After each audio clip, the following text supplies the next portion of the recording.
জীবনে কখনো কি নিজেকে পৃথিবীর সবথেকে অসহায় ব্যক্তি বলে মনে হয়েছে? কখনো কি দেওয়ালে পিঠ ঠেকে যাওয়ার মতো পরিস্থিতি তৈরি হয়েছে? কখনো কি নিজের যোগ্যতার ওপরে সন্দেহ হয়েছে? কি আফসোস হচ্ছে আপনার এটা ভেবে যে কাশ যদি আরেকটু সময় পেতাম, কাশ যদি সময় থাকতো নিজেকে পরিবর্তন করে নিতে পারতাম? কখনো কি দেওয়ালে পিঠ ঠেকে যাওয়ার মতো পরিস্থিতি তৈরি হয়েছে? দেয়ালে পিঠ ঠেকে যাওয়ার মতো এমন কোনো সিচুয়েশনের শিকার হয়েছেন? প্রত্যেকটা মানুষের জীবনে এমন কিছু সময় আসে যখন নিজের ক্ষমতার ওপরে সন্দেহ হয়, মনে হয় যে আমার দ্বারা আর কিছুই হবে না। আমাদের জীবনের কিছু ব্যর্থতা আমাদের আত্মবিশ্বাসের ওপরেই আঘাত আনে, নিজেকে এটা ভাবতে বাধ্য করায় যে আর কোনো পরিবেশ, আর কোনো পরিস্থিতি, আর কোনো সিচুয়েশন নেই।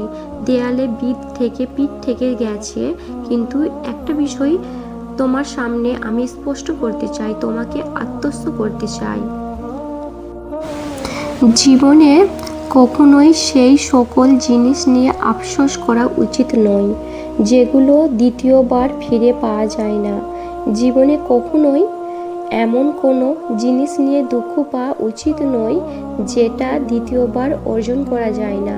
সেটা হতে পারে অর্থ, হতে পারে সম্পদ, হতে পারে সফলতা, হতে পারে ভালোবাসা, প্রিয় ভাই আমার, প্রিয় বোন আমার, ছোট্ট বোনটি আমার সোনার, তোমাকে বলি শোনো, যদি কখনো কখনো কখনো এমন কোনো পরিবেশ, এমন কোনো পরিস্থিতির শিকার হই যখন মনে হচ্ছে যে আমার দ্বারা আর কিছুই হবে না, কিচ্ছুই সম্ভব নয়, যদি কোনো দিন আপনার দেওয়ালে পিঠ ঠেকে যাওয়ার মতো পরিবেশ তৈরি হয়, তাহলে এই চারটি কথা অবশ্যই মাথায় রাখবেন।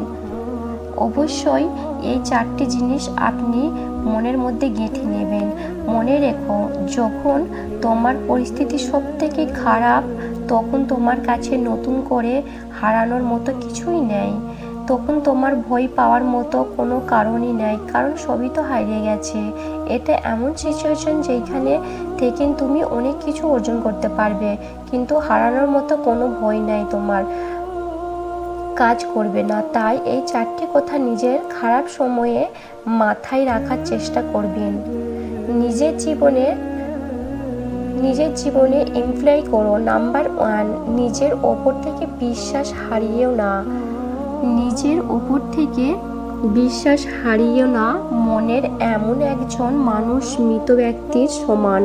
যখন নিজের যোগ্যতার ওপরে সন্দেহ করে একজন মানুষ জীবিত থেকে মৃত, যখন সে নিজের উপর থেকে বিশ্বাস হারিয়ে ফেলে, আমি জানি সমস্ত কিছুই তোমার ফেভারেবলস নয়, সমস্ত কিছুই তোমার অনুকূল নয়, কিন্তু এমন একটা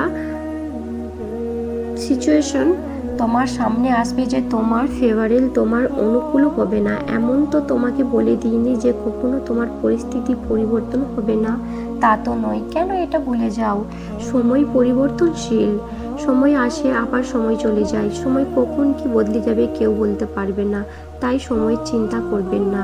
তুমি হয়তো দেখছো, যখন আমাদের জীবনে খারাপ সময় আসে তখন সর্বপ্রথম আমরা আমাদের যোগ্যতার ওপরেই সন্দেহ করি, আমরা আমাদের বিশ্বাসের ওপরে সন্দেহ করি, কিন্তু তোমরা কি মনে হয় না যে এই সময়ে এই জিনিসটা সব থেকে বেশি প্রয়োজন?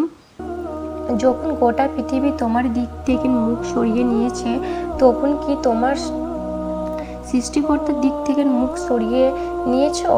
এটা তো কোনোদিনই নয়, কারণ আল্লাহ সুবহানাহু ওয়া তাআলা কারোর দিক থেকে মুখ সরিয়ে নেয় না। আল্লাহ সুবহানাহু ওয়া তাআলা সবসময় প্রত্যেকটা সিচুয়েশনে প্রত্যেকটা মানুষের পাশেই থাকে।